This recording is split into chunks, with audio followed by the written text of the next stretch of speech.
Yes, so a lot of time when we talk about the unity of Africa, we have African citizens who are coming out asking us, so when we unite the continent of Africa, how are we going to, what language are we going to use? Are we going to use Portuguese, English, or whatever? We are not going to use any of the colonizers' language.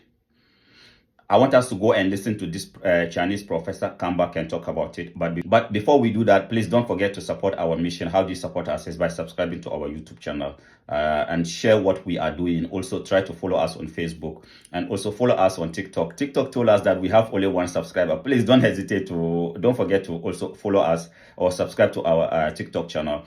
Let us bring our collective energies together to fight for a united, dignified Africa for the next generation of Africans. Let's go and listen to the Chinese professor as he encouraged us as African people to use one language as our continental official language. Let's listen to him, come back and talk about it. How you look at Africa, how would an enemy destroy Africa? By dividing the countries, by dividing the tribes, the people, so that they're going to fight each other. Because when they fight each other, it's easy to be taken advantage of. So perhaps until Africa have a unified language, you can each have your own dialect. Just like China has the Chinese dialect, they have a Yunnan dialect, they have Cantonese, they have different dialect, and it's fine. But they had a unified language, and that took sacrifice. So according to the professor, how do you destroy a people? How do you destroy a continent? How do you destroy Africa? Is by dividing the continent, is by dividing the people into different tribes and stuff like that. And we all know our history as African people, what the colonialists did to us in Berlin. When they went to Berlin and divide, petition, these are something that we all know about. So now how do we overcome that? Is by, if for nothing, try to come out with one continental language.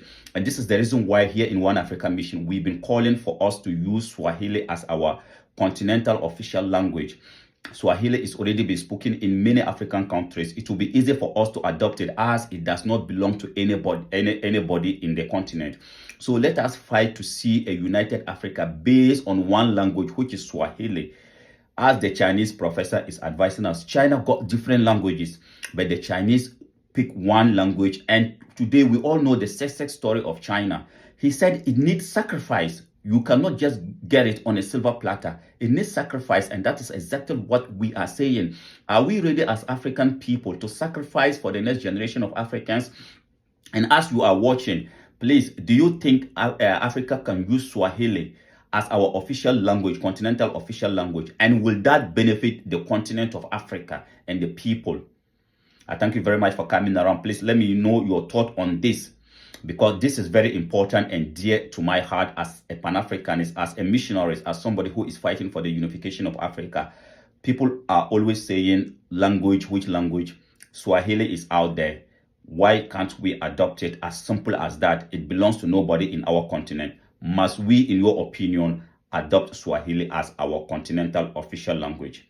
Let me know your thought on the comment section. Let us have this kind of conversations, which are very important to our continent, to the survival and the dignity of our continent. Thank you.